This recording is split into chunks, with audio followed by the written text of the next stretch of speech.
Piece. Can I use my phone? Okay. Okay, everyone. Give me like 1 second. Take a sip of coffee real quick. Get my shit together.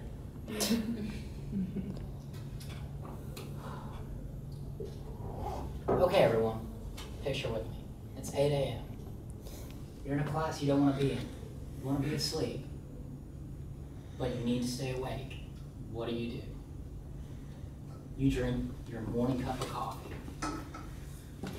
Did you know that coffee is the most widely abused psychoactive substance in the world?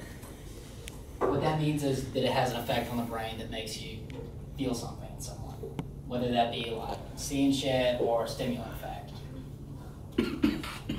And in Western society, at least 80% of the adult population consumes coffee in an amount that produces that has an effect on the brain. And that was I found that in multiple articles actually. One of the biggest being an article on the pharmacology of caffeine. This drug is classified as a stimulant, which means it kind of speeds you up, maybe gives you anxiety, which is probably what I'm having right now. But how caffeine works is actually really interesting. It's actually insane. I didn't realize how complicated the actual pharmacology of it was until I looked this up. I looked it up before, but I didn't look it up in this depth. And it's kind of nuts. Most of all, why am I giving this speech at 8 a.m.? Because I couldn't think of anything else to give it about, and I really needed caffeine that night that I was writing this. And it really helped.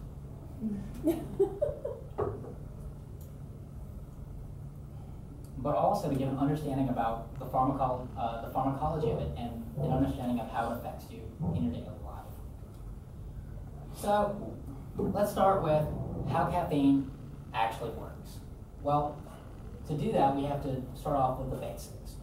There's this chemical in your brain that's kind of floating around. It's not like other neurotransmitters. It's called, well, it's also an amino acid, but that's too much detail.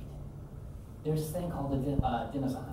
Adenosine, when it's in large quantities in your brain, actually makes you feel sleepy. Now, caffeine does some wild shit.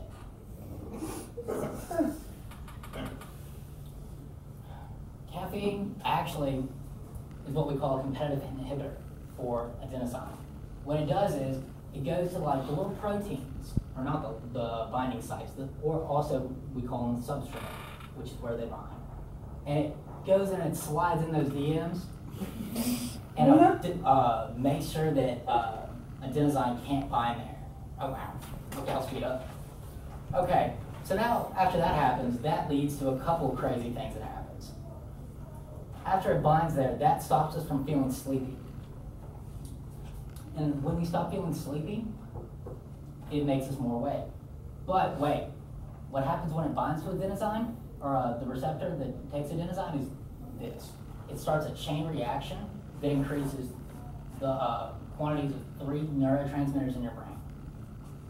The first one is dopamine.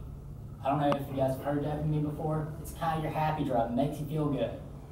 It's what comes out when you have sex, when you eat, when you do drugs. Hint, hint. Caffeine.